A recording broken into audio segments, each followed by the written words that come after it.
Chasing dreams, walk too far, like in 1984. Take my hand, let's get lost, like in 1984. Cold beer and blue nights, the band plays till sunrise. Yeah, chasing dreams, walk too far, like in 1984. Take my hand, let's get lost, like in 1984. Cold beer and blue nights, the band plays till sunrise. Like in 1984.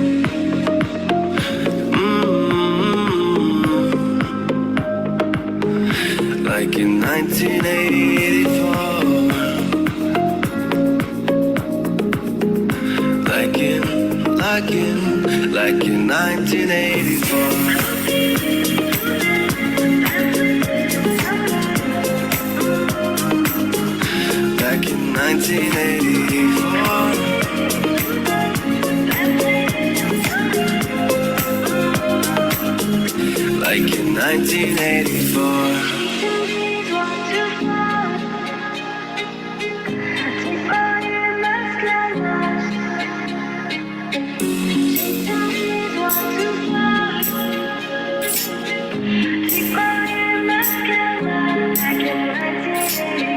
Chasing dreams, walk too far, like in 1984. Take my hand, let's get lost, like in 1984. Cold beer and blue nights, the band plays till sunrise. Like in 1984. Like in 1984.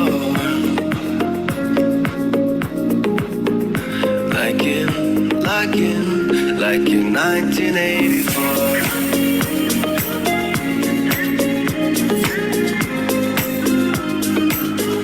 Back in 1984. Like in 1984.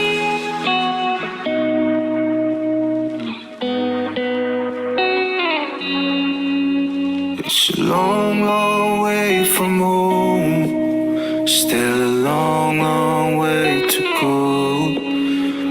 But me and all my friends keep on riding till the sun gon' set, till the sun gon' set. Told myself I'm keeping a promise.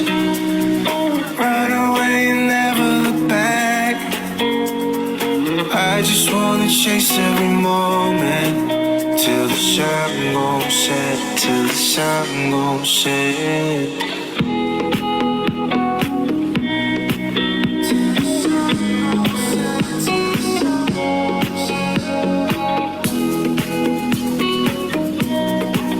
Till the sun gon' set, till the sun gon' set.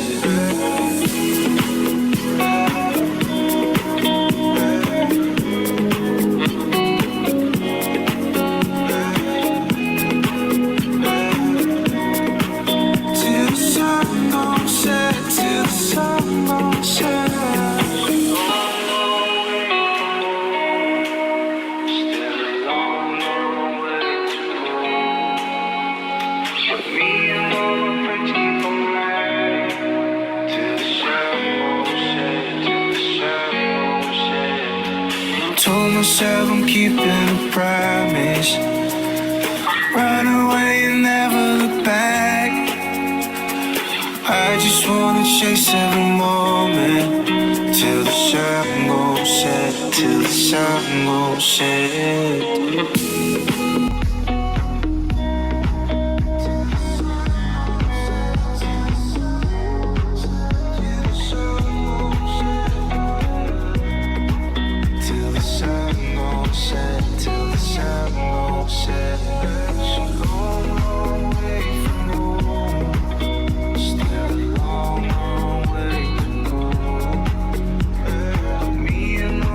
Keep on riding.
Muy buena noche a todos, a todas.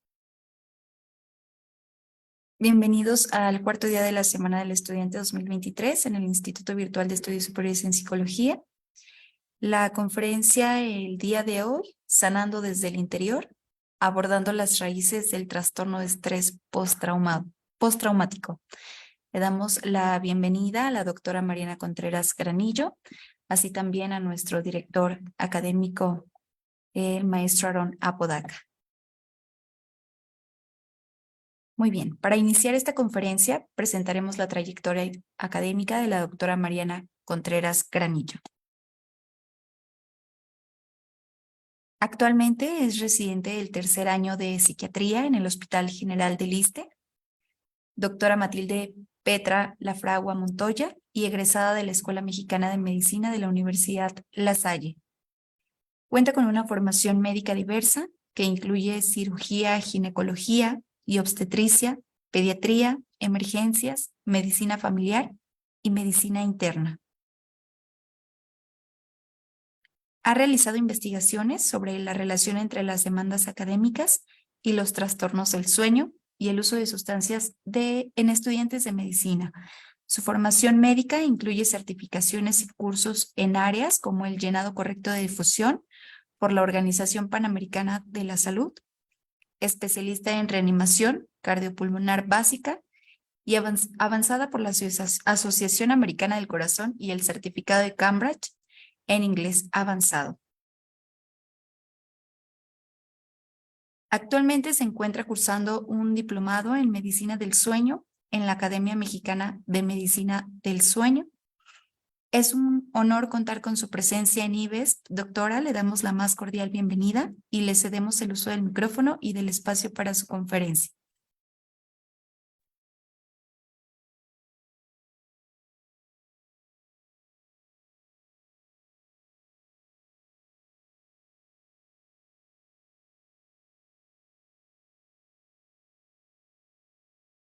Bueno, hola, buenas noches, mucho gusto a todos. Yo soy la doctora Mariana Contreras. Pues principalmente un agradecimiento al maestro Aarón Apodaca por la invitación, a la doctora Tejeda y al instituto. Espero que esta ponencia sea de su agrado. Y pues bueno, el trastorno de estrés postraumático. Bueno, esta es nuestra tablita de contenidos, lo que vamos a ver durante la ponencia del día de hoy. Y primero me gustaría empezar con los antecedentes históricos del trastorno de estrés postraumático, pues realmente es un trastorno que se ha visto que tiene pues sus inicios desde hace incluso antes de hace 3000 años en Mesopotamia, donde iniciaron los primeros relatos sobre los síntomas de personas que padecían este tipo de trastornos. En ese entonces se les daba una connotación mística y se creía que estos soldados que habían acudido a las guerras habían sido poseídos por aquellos fantasmas pues, que habían perdido la vida durante las guerras. Posteriormente, en el 490 a.C., Heródoto relata la historia de un soldado que posterior a haber acudido a la guerra del maratón, empieza a presentar todas estas pesadillas y todos estos síntomas relacionados con el trastorno de estrés postraumático hasta el punto igual de tener como un trastorno neurológico funcional, como la ceguera. Posteriormente, en 1599, William Shakespeare, en su obra Enrique IV, también nos habla del esposo de Lady Pierce, que posterior a haber ido a la guerra, empieza a tener insomnio y dificultad para disfrutar nuevamente de las cosas de la vida. En 1861, en la Guerra Civil de Estados Unidos, en la Guerra de Secesión, se empezó a ver un fenómeno que fue llamado corazón de soldado, que principalmente se presentaba pues en los que habían acudido a la guerra. Posteriormente, en 1880, el psiquiatra Charcot, que si lo recuerdan, él había denominado la enfermedad histeria, que solamente en ese entonces era relacionado a las mujeres y él empezó a notar que había ciertos síntomas que eran muy parecidos a los que presentaban las mujeres, pero en hombres. Entonces él fue el primero que dijo que había una relación entre estos síntomas que se presentaban con el cerebro, que no era algo mágico, no era algo místico, sino que tenían como una base biológica y lo llamó histeria traumática. Posteriormente, en el siglo XIX, en las guerras se le denominó síndrome de desgaste o síndrome de desgarro, principalmente por la medicina francesa. En la Primera Guerra Mundial se le denominó neurosis de guerra. Para estas épocas se creía que cuando los soldados regresaban y presentaban este tipo de sintomatología, era porque ellos realmente ya tenían una tendencia a ser ansiosos o tenían como una tendencia a la neurosis y que por lo tanto no se estaban escogiendo bien a los soldados que iban a la guerra porque se asociaba a debilidad. Posteriormente, igual se empezó a describir un poquito más esta sintomatología con la presencia de tics, de incapacidad para hablar, y posteriormente el psiquiatra Gardiner en 1941 en su obra La neurosis traumática de la guerra, pues le empieza a describir un poco más. Anteriormente solamente nos quedábamos como en la parte física, en los síntomas físicos que se veían, y él empezó a describir de manera un poquito más amplia, pues todos los síntomas que tenían emocionales. Y de igual forma, como les había comentado, como se consideraba un síntoma de debilidad o de algún rasgo de debilidad, pues el tratamiento hasta ese entonces era la disciplina, al menos en los soldados, y pues el uso de medicamentos que no tenían como ningún efecto. Entonces él hace un llamado a detener este uso de medicamentos tan agresivos que realmente no estaban teniendo ningún efecto o ningún beneficio en el paciente. Él también fue uno de los que más luchó para que este tipo de trastorno se integrara a los DSM, que como mencionó la doctora Claudia en la ponencia anterior, es como la Biblia que tienen como los psiquiatras de los síntomas de las enfermedades. Y es en 1952, en la primera edición del DSM, que se integra un diagnóstico que es la gran reacción al estrés. Posteriormente, para la segunda edición, en 1968, se cambia el nombre a trastorno adaptativo en la vida adulta, y en 1972, tras la guerra de Vietnam, es cuando realmente se empieza a poner como un poquito más de atención a la semiología y se empieza a describir eh, pues de manera más amplia. Y no solo eso, sino que también se empezó a ver que se podía presentar en personas que habían tenido un evento traumático desde hace mucho tiempo, no solo reciente. Y principalmente se describió la sintomatología en soldados que estuvieron en la guerra de Vietnam. Por eso se acuñó el término de síndrome post-Vietnam. En el DSM-3 se le dio el nombre de trastorno de estrés postraumático como tal, que es el que sigue teniendo actualmente. Y desde el DSM-3 hasta el DSM-5, texto revisado, que es la versión válida actualmente, pues ha tenido pocas modificaciones. Por ejemplo, en el DSM-4 se instauró que tenía que ser un mes de duración, y pues en la actualidad, pues sabemos, ¿no? Que no es algo que solamente está relacionado a una guerra, sí está relacionado con eso, pero no es dependiente solamente de eso, sino que lo puede ser desencadenado por múltiples factores, y pues uno de los en la actualidad que más eh, pues se habló de él bastante, fue del trastorno de estrés postraumático, pues en pacientes COVID y en personal de salud de primera línea que estuvo en la pandemia.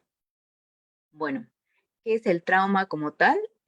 Pues es el resultado de una exposición a un acontecimiento estresante que va a sobrepasar los mecanismos de afrontamiento o la resiliencia que explicaba la doctora Tejeda en la plática anterior. Entonces se sobrepasa ese mecanismo y es cuando ya se tiene el trauma. Hay diferentes tipos de trauma. El tipo 1 sería, es considerado un evento pues único, externo y repentino, por ejemplo, algún desastre natural, algún sismo, un asalto o un accidente grave. El tipo 2 son eventos traumáticos crónicos como pues ser prisionero de guerra, ser víctima de la tortura, el maltrato infantil o el maltrato intrafamiliar, y el mixto, que va a ser un evento único, pero que va a tener secuelas a largo plazo, como la muerte de algún familiar, alguna enfermedad terminal o la amputación de algún miembro, o incluso el hijo que ha sido resultado de alguna violación.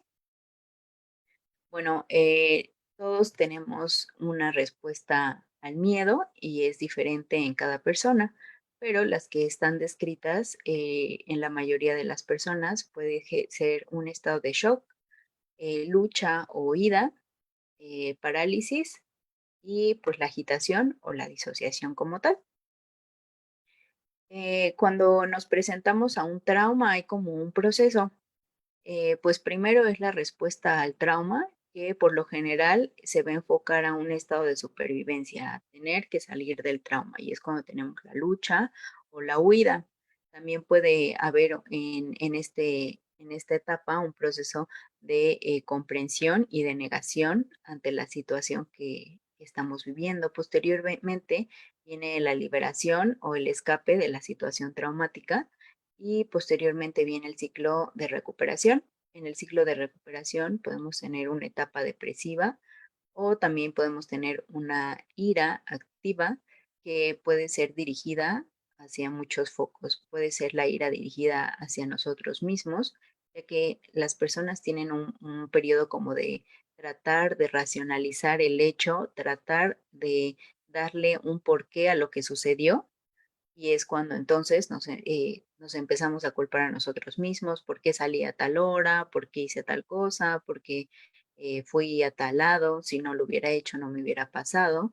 También puede haber una ira propia hacia la persona que está causando el trauma en la persona o el victimario, y también incluso hacia la familia, ya que se ha visto que en múltiples ocasiones puede ser que los familiares revictimicen pues a la persona que sufrió el trauma o no tengan como este periodo como de comprensión. Posteriormente se da un periodo filosófico y la aceptación. Bueno, entonces, en sí, ¿qué es el trastorno de estrés postraumático? Pues es la aparición de un gran estrés o ansiedad tras la exposición a un episodio vital traumático, ya sea de manera directa, que el acontecimiento nos pase a nosotros, o de manera indirecta. Por ejemplo, ser informado de que este evento le sucedió a algún familiar cercano, o incluso ver, pues, en medios de comunicación o en otros lados, pues el evento y presentar el trauma, ¿no? Consecuencia de esto, vamos a empezar a tener sintomatología como pues la reexperimentación o la reviviscencia constante de este evento, síntomas de activación o adrenérgicos, que van a ser estos síntomas como la taquicardia, la sudoración, pues imaginémonos, ¿no? Todos si alguna vez hemos estado como, hemos sido víctimas de algún robo o de algún asalto, pues presentamos toda esa sintomatología de nuevo, ¿no? Las palpitaciones, el sentirnos mal, el sentirnos tensos, sudoración, aumento de la frecuencia cardíaca, aumento de la presión arterial. Vamos a tener conductas de evitación activas hacia esa situación o hacia algún estímulo que nos recuerde alguna situación. Y también vamos a tener cambios emocionales y conductuales. Lo importante de esta situación es que van a persistir más o todavía más de un mes pasado el evento. Sobre la epidemiología, pues tenemos que la edad media para que aparezca o para que se dé este este trastorno es de 19 años, más o menos 19, 20 años, y dependiendo de la edad y dependiendo pues de el género también, va a ser el tipo del trauma a que seamos más propensos. Por ejemplo, las mujeres son más propensas a sufrir trastorno de estrés postraumático posterior a un abuso sexual, a violencia de pareja, a violación, a persecución o acoso, mientras que los hombres lo presentan posterior a un asalto con arma, accidentes, secuestros o asesinato. En la encuesta que se hizo en la encuesta nacional de epidemiología psiquiátrica en México, pues aunque ya es viejita, se encontró que el 1.8% de la población encuestada en México tenía datos concordantes con un síndrome de estrés postraumático. Los eventos que se han visto más relacionados a generar este síndrome son principalmente las guerras, los ataques personales violentos como tal, haber sido víctima de algún secuestro o ser rehén, la tortura, el encarcelamiento como prisionero de guerra o en algún campo de concentración, los desastres naturales, el diagnóstico de alguna enfermedad mortal, experiencias traumáticas sexuales y pues la observación de eventos graves, como les comentaba, aunque no nos hubieran pasado directamente a nosotros. En niños está descrito también que se puede generar eh, al ser observadores de algún tipo de violencia, ya sea sexual o física, sin que exista un daño real físico como tal en el niño, pero puede desarrollarlo. Y como les había comentado antes, pues pueden haber eventos que no fueron observados como tal, como que nos cuente algún familiar que tuvo un accidente o fue víctima de algún desastre, también puede provocar este tipo de trastorno en nosotros. Y bueno, pues ¿cuáles son los factores que intervienen en el trauma? Principalmente son tres, los factores de riesgo como tal, los factores de resiliencia y la vulnerabilidad biológica. En cuanto a la vulnerabilidad biológica, se ha visto que hay genes descritos que tienen relación o estas personas que presentan este gen o esta alteración en determinado gen tienen mayor propensión a desarrollar el trastorno de estrés postraumático. Y otra cuestión que apoya mucho esta teoría biológica es que se ha visto que hay una concordancia entre gemelos del 30 al 40% más probabilidad si un gemelo lo tiene que el otro lo presente. Dentro de los factores de riesgo, podemos dividirlos en individuales, familiares, sociales y dependientes al trauma. En los trastornos individuales tenemos más factor de riesgo las mujeres, personas que tengan algún antecedente psiquiátrico o historia previa de traumas, los modelos de afrontamiento, que en un momento voy a hablar de eso, la autosuficiencia percibida o baja autoestima, las relaciones sociales previas, el vivir solo, una pérdida de trabajo y experimentar el evento traumático desde una etapa temprana o que este sea recurrente. Dentro de los familiares, tener el antecedente de un padre con TEP, alcoholismo paterno y depresión materna. Dentro de los factores de riesgo sociales tenemos la raza, la cohesión de grupo de pertenencia. Esto también se ve relacionado porque hay mayor propensión si pertenecemos a una minoría social o algún grupo desfavorecido, pues también tenemos mayor propensión a pues, tener o ser víctimas de algún evento estresante. Y pues lo dependiente al trauma como tal es la severidad del evento y que se presenten muchos eventos y también la duración, aunque sea solo un evento, la duración a la que estuvimos expuestos. Y hablando un poquito de los factores de resiliencia, como lo comentó la doctora Claudia en la ponencia anterior, pues no todos los que sean expuestos a un trauma van a desarrollar un trastorno de estrés postraumático. Se ha visto que más del 70% de las personas que evidencian o que son víctimas de un evento no van a desarrollar el TEP. Menos del 30% sí lo va a desarrollar. Entonces, ¿de qué depende que una persona desarrolle o no el TEP? Va a depender de la habilidad verbal que tenga, ya que esto nos va a permitir narrar la situación de manera oportuna y por lo tanto expresar la necesidad de ayuda, la figura de referencia o apoyo, tener metas o planes concretos, ya sea a corto o a largo plazo, y también por nuestra parte, pues que identifiquemos de manera oportuna los síntomas que está presentando el paciente y el apoyo de las instituciones como tal. Hablando un poquito de el por qué pasa esto, eh, de las bases, si tiene bases anatómicas, pues hay algo que se llama el centro del trauma en el cerebro, que principalmente está formado por tres componentes, que es el eje hipotálamo hipófisis glándula suprarrenal, que es el que pues realmente regula a prácticamente todo el cuerpo. Recordemos que el hipotálamo es la estructura que se encarga pues de las cosas autonómicas, ¿no? Eh, la sed, la temperatura, el hambre, el cual va a enviar señales a la hipófisis, que es la que es considerada la glándula maestra, ya que gracias a esta, pues van a funcionar muchas otras glándulas del cuerpo y va a ser quien al final le va a mandar estas señales a la glándula suprarrenal, que va a ser la principal productora de cortisol. El cortisol, pues es, como sabemos, la principal sustancia que se ve involucrada en eventos de estrés.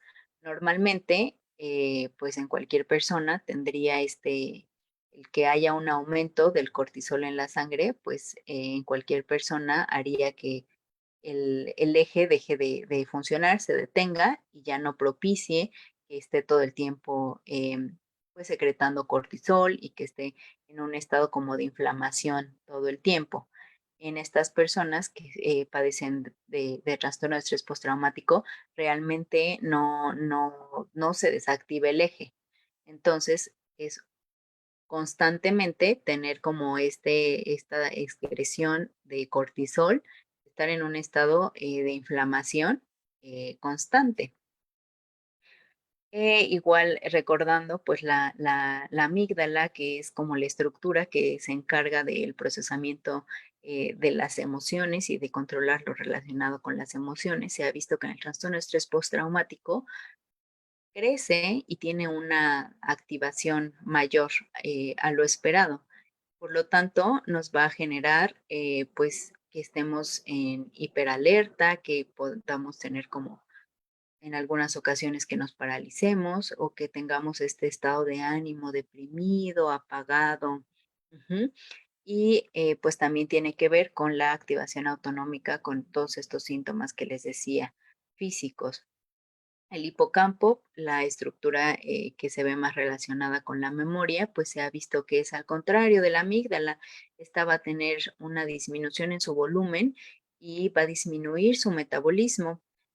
No sé si les ha llegado a pasar que tienen algún paciente con aparente trastorno de estrés postraumático y le preguntan, oye, ¿pero qué pasó? ¿Tú te acuerdas de lo que pasó? ¿Te acuerdas del evento? Y te van a decir, no. Y tú le puedes decir, ¿cómo no te puedes acordar si fue algo tan traumante y fue algo tan complicado? Y ellos te dicen, no, no me acuerdo. Es por esto, porque hay una afectación en el hipocampo que va a bloquear ese recuerdo, no se va a fijar la memoria o puede suceder exactamente lo contrario, que exista una fijación del recuerdo. Entonces, este recuerdo va a estar repetitivo, constantemente activándose. La corteza singular anterior que principalmente igual se encarga de la integración de toda esa información emocional que nos va llegando a lo largo del día y se ha visto que hay una disminución en el flujo cerebral y en su metabolismo. Por lo tanto, no hay un procesamiento y una aceptación de las emociones y del hecho traumático. Y finalmente la corteza prefrontal ventromedial, pues se ha visto que hay una disminución en su actividad y esta, por lo general, para lo que nos va a servir, es la que va a dar la respuesta emocional ante un estímulo.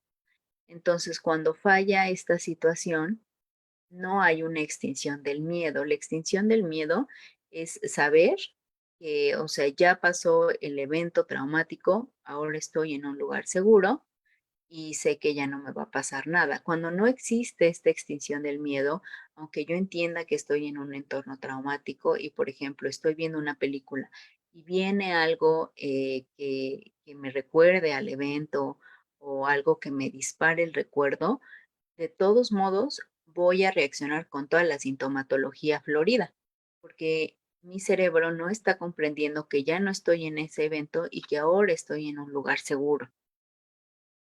Y bueno, la noradrenalina, igual una de las principales sustancias que están involucradas en el estrés, pues se ha visto que está bastante aumentada y es la que está principalmente la causante, principalmente de toda esta sintomatología física que se presenta, todo este aumento en la frecuencia cardíaca, aumento en la tensión arterial, en la sudoración, la tensión muscular también incrementa pues la respuesta condicional al miedo, ¿no? Lo que les decía anteriormente, no se quita, no se extingue ese condicionamiento al miedo y por lo tanto voy a reaccionar siempre de la misma manera.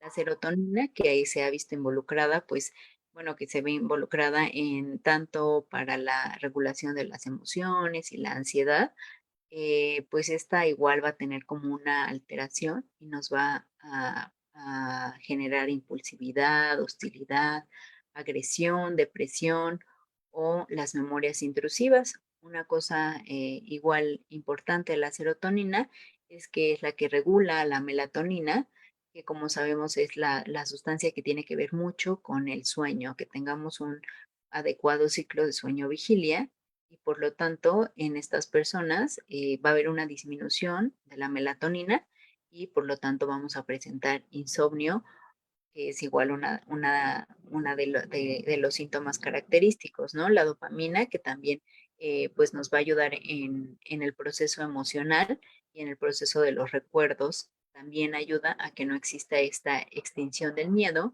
Y los opioides endógenos, que es el sistema que está encargado de aliviar el dolor, de disminuir la ansiedad, también va a estar alterado. Entonces vamos a presentar otros síntomas físicos como el adormecimiento o la analgesia. Dentro de la clínica que podemos presentar, ya le he mencionado varios a lo largo de la plática, principalmente estos recuerdos intrusivos que tenemos, ¿no? Ya sea que lleguen de la nada, pero lo más común es que lleguen posterior a algún estímulo o algo que simbolice el evento, pesadillas, miedo o evitación activo a ese estímulo que nos lo esté recordando, pasar por cierta calle, salir a cierta hora, frecuentar ciertos lugares, hacer ciertas actividades, episodios agudos de miedo o pánico que incluso pueden desencadenar agresividad ante el estímulo en un intento de defensa, insomnio, como les mencionaba, sobresalto, abuso de sustancias, que es una de las principales comorbilidades que se ha visto, principalmente con la intención de atenuar todos estos síntomas tan molestos, pues que se tienen, ¿no? El desapego, el embotamiento emocional, como les decía, nos volvemos aplanados, tristes, no tenemos realmente una reacción ante las situaciones, eh, dejamos de disfrutar las cosas que antes nos gustaban y pues revivir todo el acontecimiento de manera repentina. Para hablar de la clasificación, pues realmente contamos con dos clasificaciones, el manual, que es el que se usa más en psiquiatría, y la CIE, que es la Clasificación Internacional de Enfermedades, que actualmente está vigente, la número 11, y pues esa no solamente es de psiquiatría, sino es que de todas las enfermedades en general. Y lo curioso aquí es que cada quien da como su clasificación, y juntando pues ambas clasificaciones, aún así no es tan posible que se llegue a un diagnóstico como tal con esos criterios, ¿no? Hay una concordancia entre el CIE y el DCM5 del 30% únicamente. La clasificación del DSM-5 está dentro del apartado de trastornos relacionados con traumas y factores de estrés, y pues principalmente lo que toma en cuenta es que haya el acontecimiento grave en donde haya una amenaza real o no real eh, hacia la vida, o de alguna lesión grave o de violencia sexual, y posteriormente presentar estos síntomas intrusivos como estos recuerdos, estas pesadillas, de nuevo las reviviscencias, y una evitación persistente del estímulo que nos lo recuerde, ¿no?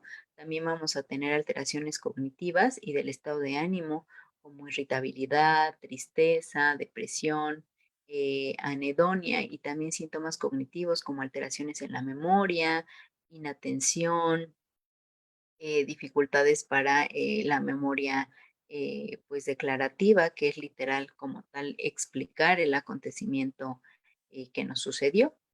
Y como criterio temporal, pues es de un mes en adelante, como les había comentado, ¿no?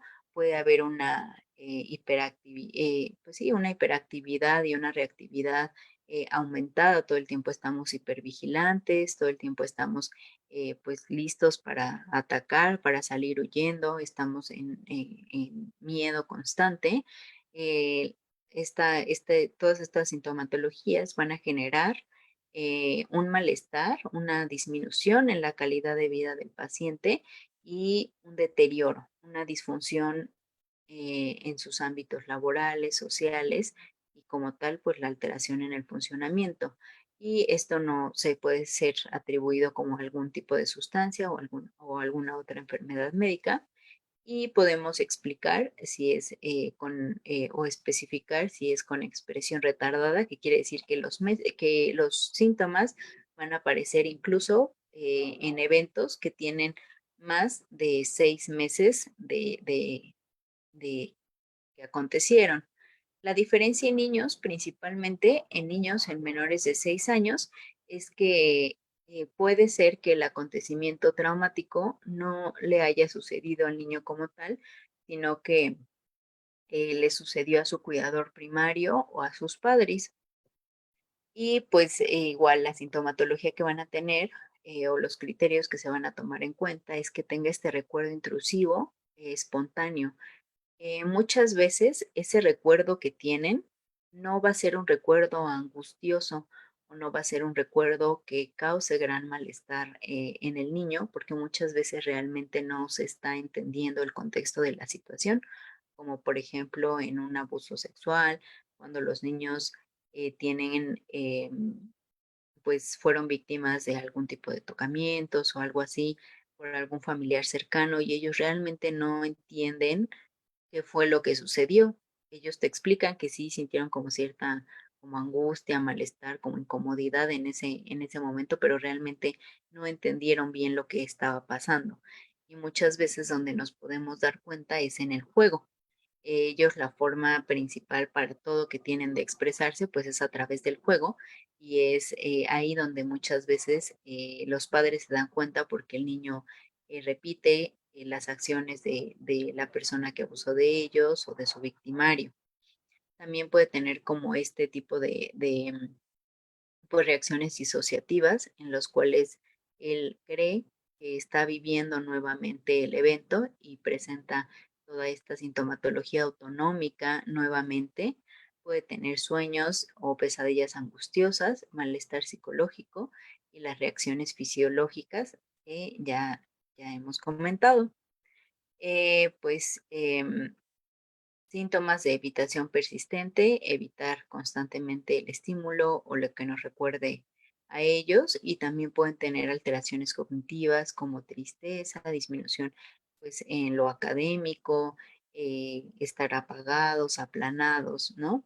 Y también puede tener como estos síntomas como de hiperalertamiento ante ciertos estímulos, ruidos que sean tocados, ellos van a reaccionar de una forma muy desproporcionada al estímulo.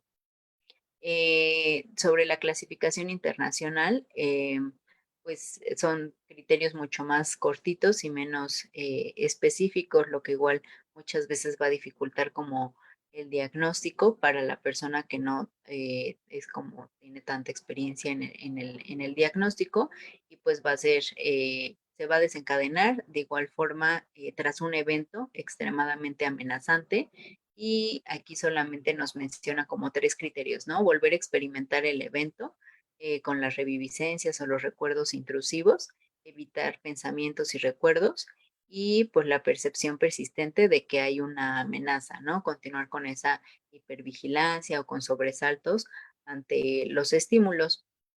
Y pues aquí no nos da como un margen de tiempo como el DSM, pero nos menciona que puede que al menos tiene que durar varias semanas. Y pues el diagnóstico diferencial lo podemos hacer con con patologías como la reacción aguda al estrés, que principalmente se da más o menos antes de que se cumpla el mes de que pasó este evento traumático. Realmente sí se dan todos estos síntomas, en igual son síntomas intensos, pero la temporalidad es lo que nos hace el diagnóstico diferencial. El trastorno adaptativo, que principalmente por la diferencia es que va a tener síntomas un poco más atenuados, y obviamente no van a llegar a los 6 meses, y va a tener igual síntomas, puede ser síntomas ansiosos o síntomas depresivos, que van a ser como los que van a predominar, incluso más que los síntomas propios del trastorno de estrés postraumático. Las fobias, pues es principalmente algo en específico, ¿no? Y sí hay cierta evitación, pero no vamos a tener como estas reviviscencias, estas pesadillas o estos recuerdos intrusivos como los tenemos en el trastorno de estrés postraumático. Y otros pues más raros es el trastorno obsesivo compulsivo, pues principalmente porque en el trastorno obsesivo compulsivo también tenemos estas imágenes intrusivas, ¿no? Que son las obsesiones que llegan de la nada y se ponen en nuestra cabeza, y, pero estas no van a ser, en el trastorno obsesivo compulsivo, pues en sí no están relacionadas como algún trauma o alguna situación que nos haya pasado. Los trastornos psicóticos, los trastornos por simulación, los trastornos relacionados con sustancias, principalmente por los síntomas que nos pudieran generar muy parecidos como a los síntomas físicos de estrés postraumático, y otras causas médicas. Como les mencionaba, pues es una patología que va a tener bastante comorbilidad con otros trastornos, principalmente con la depresión, pero también con la ansiedad, principalmente la generalizada, y el uso de sustancias.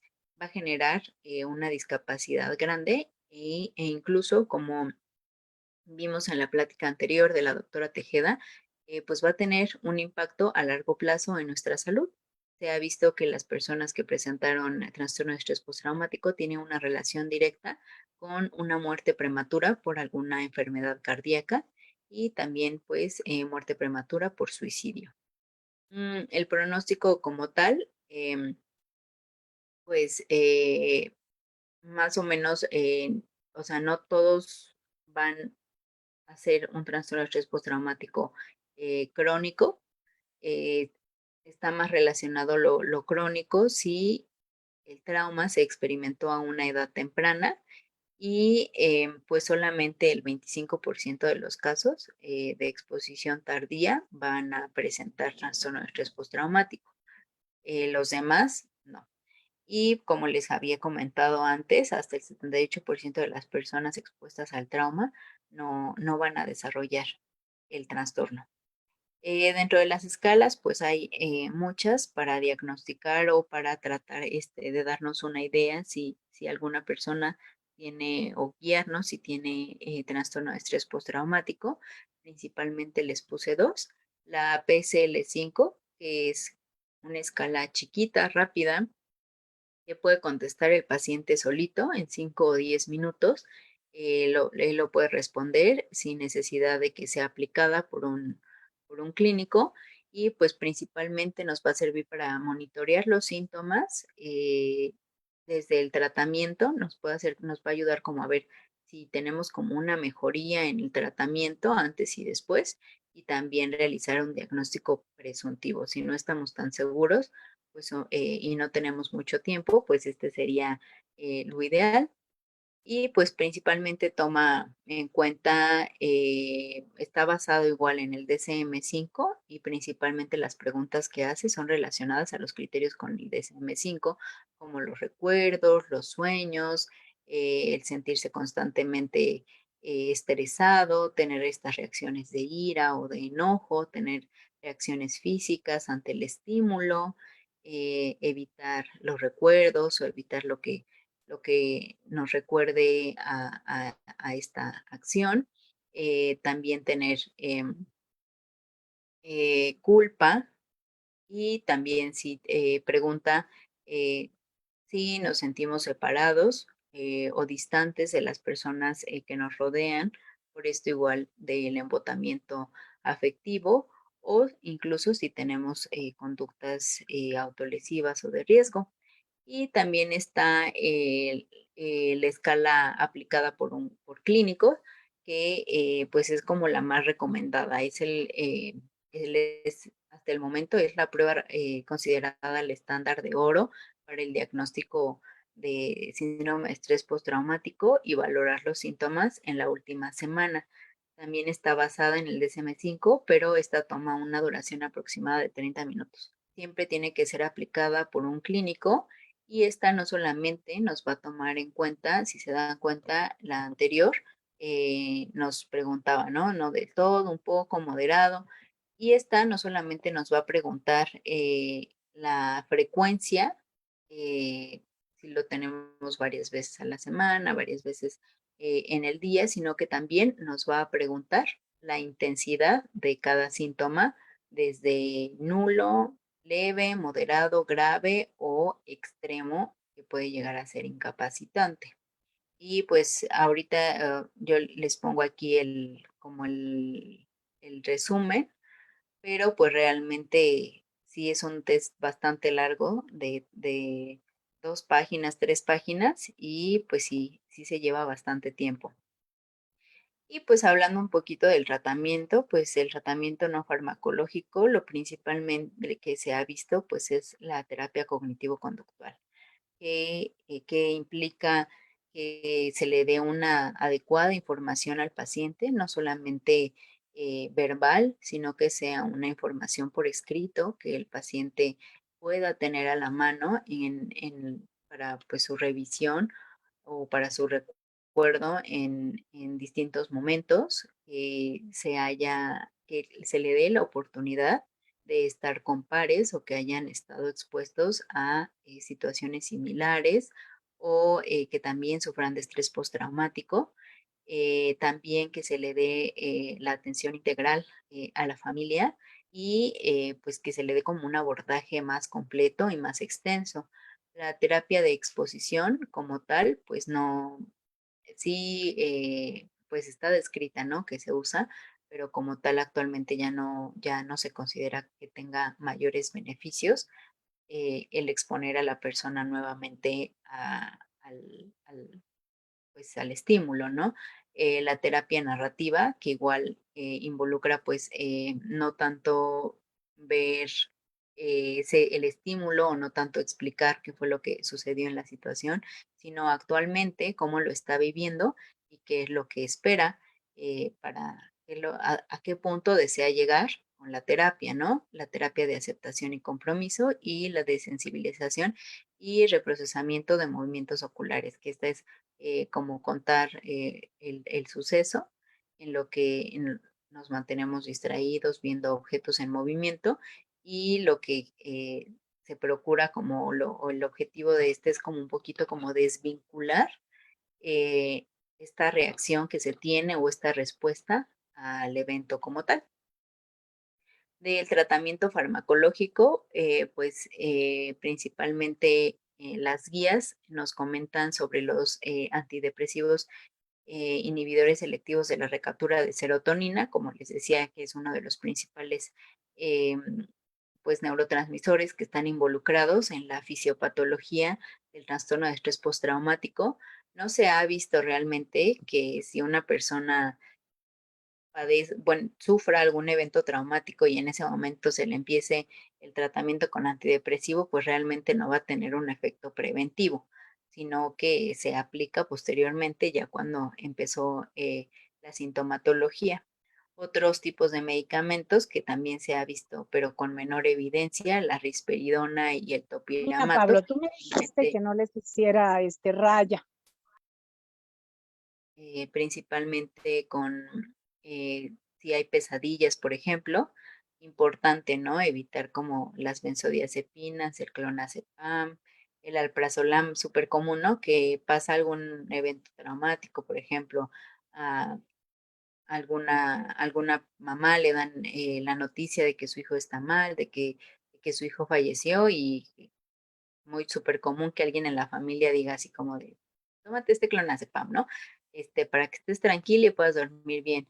No, se ha visto que las benzodiazepinas tienen relación con la fijación del recuerdo, eh, por el tipo igual por el tipo de efecto que tienen en una etapa del sueño que ayuda igual al procesamiento emocional y al procesamiento de los eventos.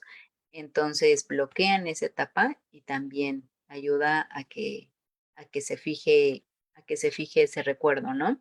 También se ha visto otras pues terapéuticas más novedosas, ¿no? La oxitocina intranasal, que pues aquí todavía no hay, que nos va a reducir como la irritabilidad, estos síntomas intrusivos, al menos al momento de que haya pasado el evento y pues algunos más nuevos de los cuales todavía no se tiene mucha información, como la terapia por estimulación magnética transcraneal, ¿no? Que principalmente lo que se quiere es como tener esa estimulación en las partes anatómicas que le había comentado, que les había comentado que se ven como alteradas para tratar de normalizar su función y ver si con eso se puede disminuir un poco la sintomatología presentada. Y pues siguiendo un poco en la línea de lo que expuso la doctora Tejeda anteriormente, pues el trauma complejo, ¿no? Pues en sí, solamente ya se integró en esta nueva clasificación de la clasificación internacional de enfermedades de la CIE-11.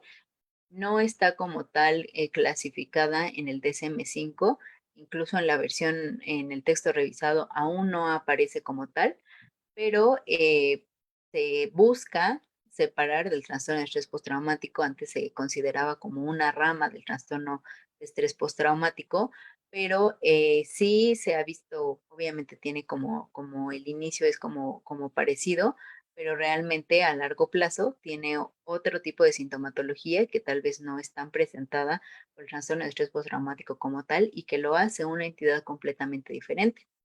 Fue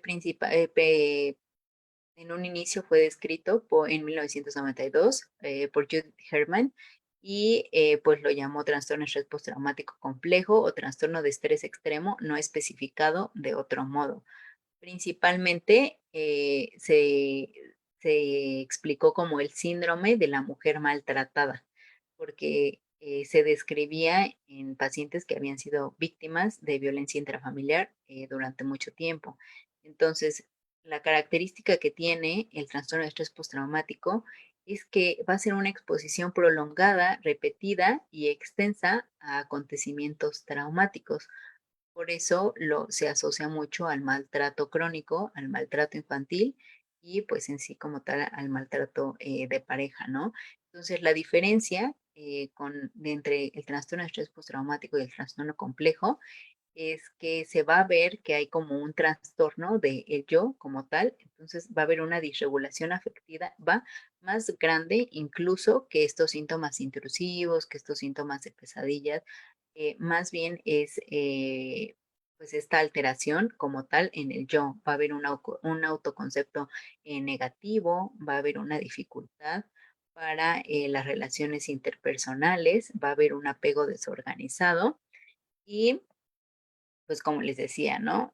Va a haber una disregulación del apego, va a haber estas conductas impulsivas, arriesgadas, dificultad para modular su compromiso sexual, va a tender a conductas autodestructivas o suicidas y a dificultades en la modulación de la ira, ¿no? Incluso hay como corrientes o teorías que es como un continuo, ¿no? Del trastorno límite de la personalidad o el trastorno de la personalidad emocionalmente inestable con el trastorno de estrés postraumático. Si realmente al final estas pacientes que tienen este tipo de trastorno de la personalidad son más propensas a presentar un trastorno eh, complejo, un trastorno de estrés postraumático complejo. Y pues estas líneas todavía siguen un poco, ya están bastante descritas, pero todavía falta bastante. Y pues sí, probablemente sea como un continuum, ¿no? Y pues por mi parte eso sería todo y espero pues que la ponencia haya sido de su agrado. Muchísimas gracias, doctora Mariana. Vamos a dejar de compartir pantalla para pasar a este momento de preguntas, de respuestas. Muchísimas gracias, doctora. Pues no te veo. ¿Dónde estás? Ya te vi. A ver, déjame encender mi cámara porque no. Listo. Muy bien. ¿Qué tal? ¿Qué tal? Muy bien. Bueno, pues muy interesante, ¿no? Porque ya en la primera ponencia estábamos hablando efectivamente de la construcción, haciendo un pequeño resumen para conectar con esta ponencia. En la primera ponencia lo que estuvimos revisando fue la construcción orgánica, la operación orgánica del trauma, de la constitución del trauma en el cuerpo, ¿no? Es decir, para que exista lo traumático se requiere el orden orgánico, ¿no? El orden biológico, que es el cuerpo como un depositario, ¿no? Donde se produce efectos, donde se establece lo traumático, ¿no? Y que efectivamente se colocará en el orden, pues, de la enfermedad, de lo biológico, del síntoma, etcétera, ¿no? Que va a ser efecto a nivel profundo y eso lo vimos con la doctora Tejeda, con la doctora Claudia Tejeda. Particularmente en esta conferencia estamos caminando o caminamos hacia el trastorno de estrés postraumático a nivel general, en general, como está clasificado en el Manual Diagnóstico y Estadístico de los Trastornos Mentales, ¿verdad? Y también en el CIE 11 también, ¿no? Imagino que está como establecido, doctora, tú que eres especialista acá en médica psiquiatra. Y entonces, interesante poder pensar cómo hay criterios establecidos, ¿no? Para poder hacer este diagnóstico, para poder vislumbrar, visualizar cuáles son las características, ¿no?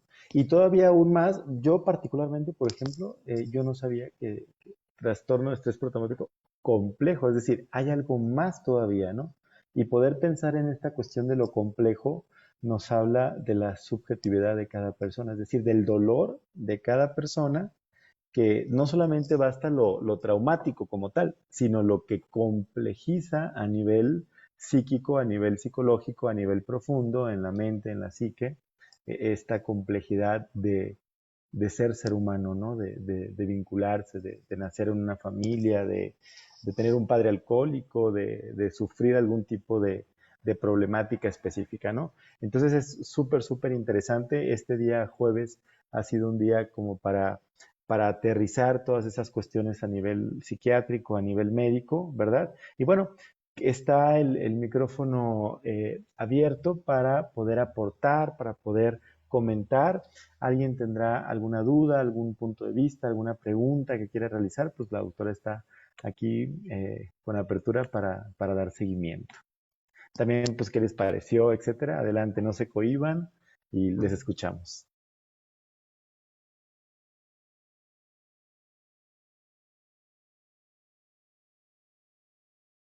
¿Ninguna duda? ¿Ningún aporte ahora? Adelante, Alejandra.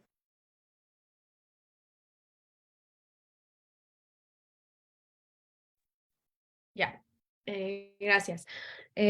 Pues me pareció muy interesante todo lo que nos compartió, en especial pues, lo de los medicamentos, porque se me hace muy importante la parte del psiquiatra, ¿no? Atinarle a qué darle al paciente para que no, por ejemplo, en mi caso me ha tocado que unos medicamentos me hicieron efectos secundarios no tan buenos y otros que sí, ¿verdad? Entonces esa parte de tener un buen psiquiatra en el centro de rehabilitación, en el que es tuyo o en el que los familiares lo llevan, porque me tocó una vez acá en los Estados Unidos que me dieron un medicamento y me di cuenta que ya no tenía el habla, o sea, se me fue y fue algo muy, pues me asustó mucho, ¿no? A toda la familia. Y lo que me di cuenta es que en los Estados Unidos dan medicamentos muy fuertes y allá en México como que está más regularizado, o no sé realmente qué es la diferencia, pero sí lo sentí, ¿verdad? La diferencia entre acá y allá. Entonces, ¿qué nos sugieres esa parte de, por ejemplo, uno que en un futuro quisiera pues tener su propio centro de rehabilitación y todo eso? O sea, que, ¿cómo es eso? O sea, ¿deberíamos de nosotros tomar cursos o también tener como un apego con el psiquiatra? ¿O qué es lo que uno puede hacer para que no le pase eso a los pacientes? O si nosotros estamos trabajando en un centro, que no le pase eso a los pacientes donde nosotros estamos trabajando, ¿no? Pues igual, súper complicado también porque pues no solo con el trastorno de estrés postraumático, con todos los medicamentos psiquiátricos, pues hasta les avisamos, ¿no? Le puede pasar esto, pero también le puede pasar esto y también le puede pasar esto, pero quién sabe, ¿no? Entonces, yo siempre les digo, no es como el paracetamol o como la metformina, pues que en todos les va a salir igual. Puede ser que mejore, puede ser que incluso en algunos pacientes hasta empeoren, ¿no? Entonces, muy complicado con eso. Y realmente, específicamente en el trastorno de estrés postraumático, eh, pues yo creo que lo más importante es a largo plazo y pues también a corto, la terapia, ¿no? Tener a un buen terapeuta que sepa, que sea experto en el trastorno de estrés postraumático, en la terapia cognitivo-conductual enfocada al trastorno de estrés postraumático, porque si bien nosotros damos el medicamento como sintomático, ¿no? Como para evitar este tipo de sintomatología tan intrusiva o tan molesta para el paciente, pero a final de cuentas fue generado por un evento traumático.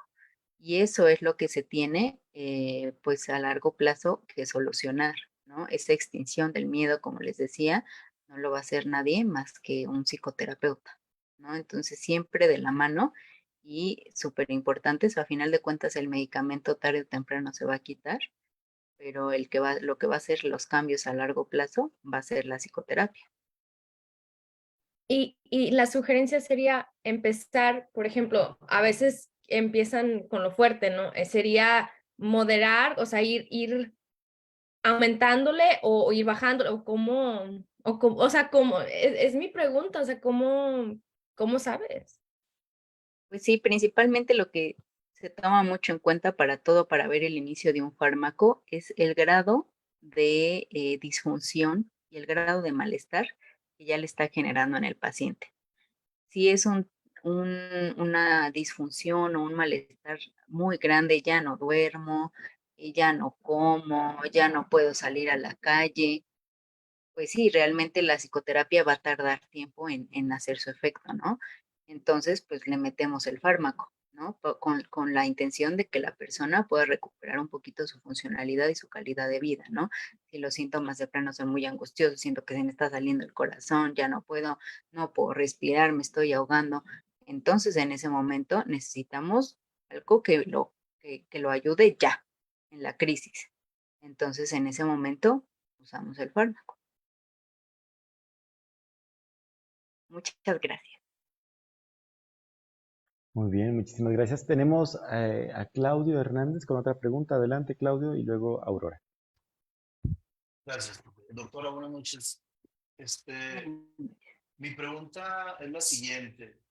Una persona que consume sustancias, que ya fue evaluada por un psicólogo y que a su vez dice, bueno, lo canaliza con el psiquiatra y el diagnóstico ya es que esta persona ya tiene un daño cognitivo. ¿Esa persona ya tiene que estar tomando medicamento de por vida o usted en un momento dice ya no tiene caso?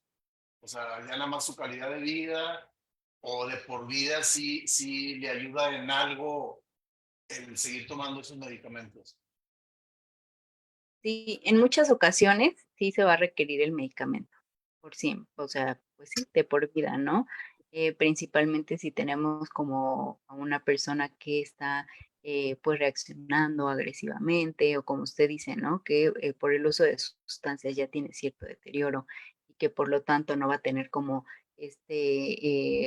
pues una buena como conciencia de los límites o va eh, pues a reaccionar de una manera muy explosiva, incluso puede llegar a él a meterse en problemas, en conflictos con terceros, a meter a su familia en conflictos, a agredir a alguien más o a sí mismo, pues ahí sí lo que se tiene que ver, claro, la calidad de vida, pero pues la integridad, ¿no?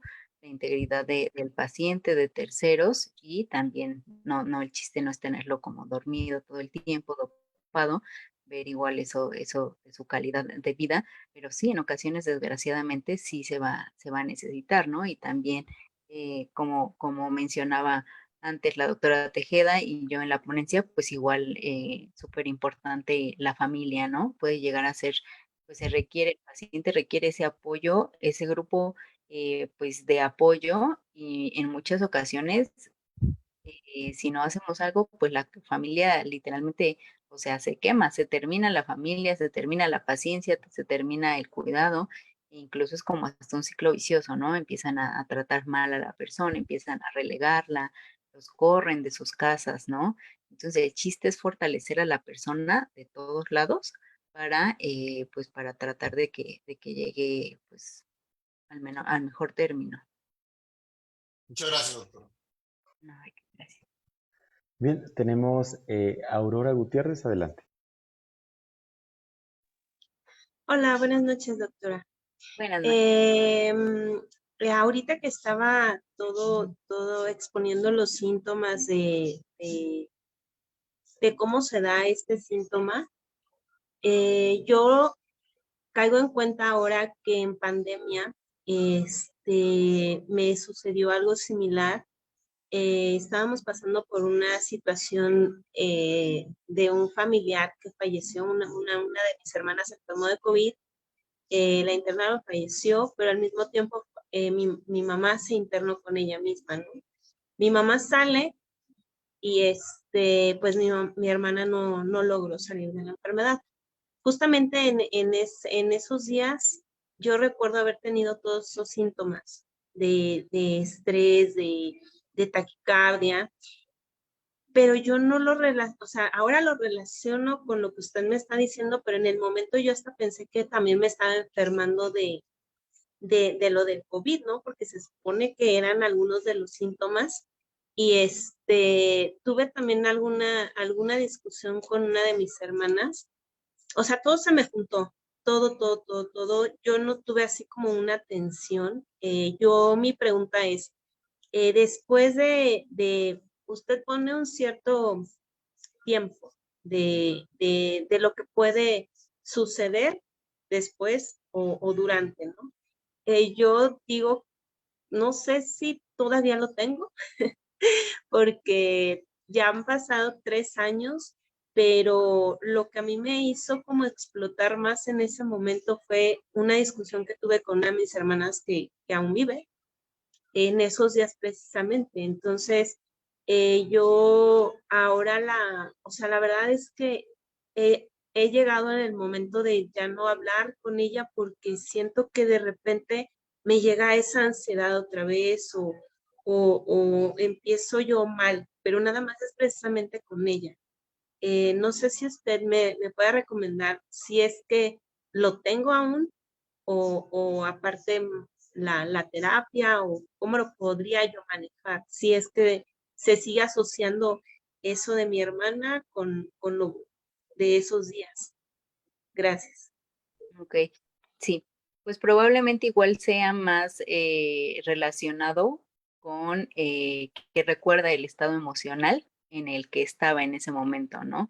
No como tal el hecho como de la pandemia ni todo eso, sino que recuerda como tal el estado emocional en el que se encontraba por todos los, pues ahora sí que por todos los factores en los que se encontraba, ¿no?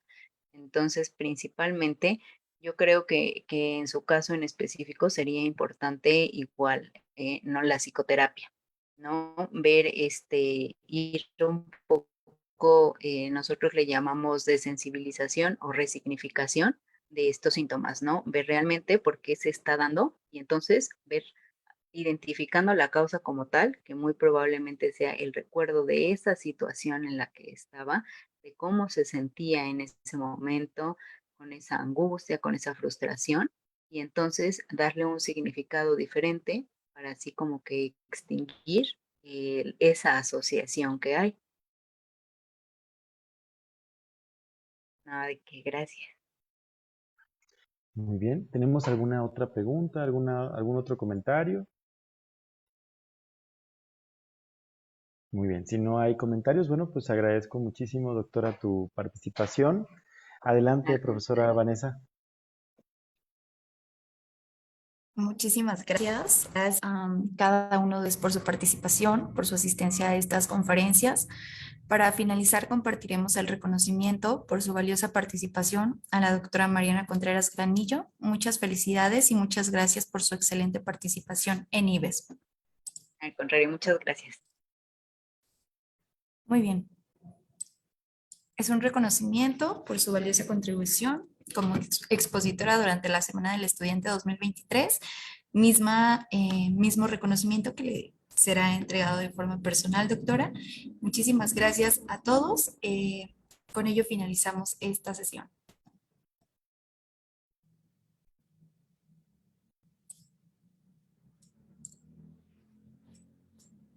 Muy bien, asimismo vamos a mostrar su tarjeta de contacto si hay alguna duda, alguna situación por la que deseen contactar directamente a la doctora.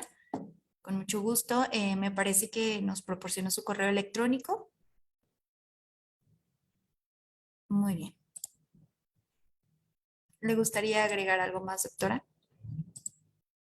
Pues no, si nadie más tiene alguna duda ni nada, pues muchas gracias por su atención y muchas gracias otra vez por la invitación. Espero que les haya aportado algo.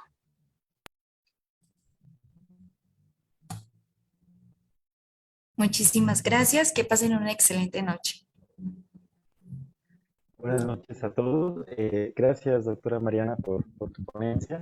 Solamente recordarles que el día de mañana, mañana viernes, finalizamos la Semana del Estudiante.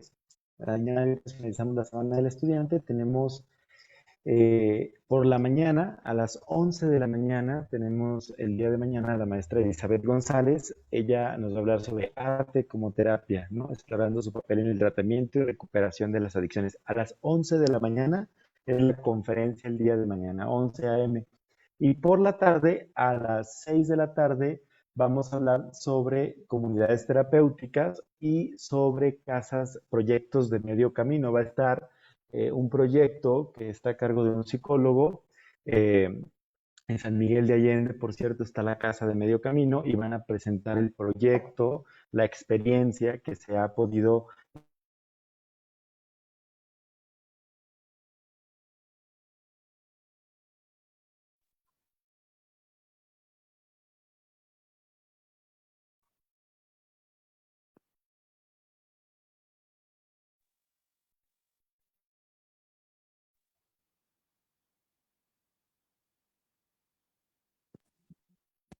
Muy bien, parece que hubo un problema de conexión.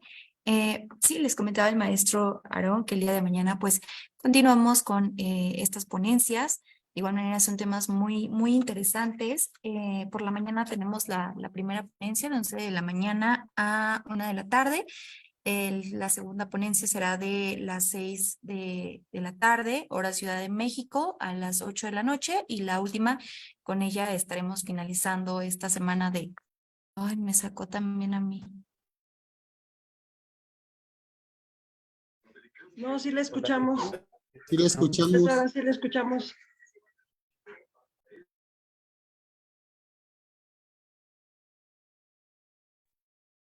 Sí, sí se escucha, profesora. Sí, sí se oye. Hola, compañeros. Armando. Muy bien. ¿Sí me Buenas escuchan? noches a todos. Sí, sí se escucha. Vamos a dar por finalizada esta ponencia y los esperamos el día de mañana. Hemos tenido problemas de conexión al cierre, pero estamos al pendiente. Que estén muy bien. Bonita noche para todos. Gracias, profesor. Gracias, Muchas compañeros. gracias, profe. Gracias, buenas noches a todos. Sí se puede. Gracias. Buenas noches, profesor. Buenas noches a todos. Buenas noches a todos. Buenas noches. With you by my side, with you by my side.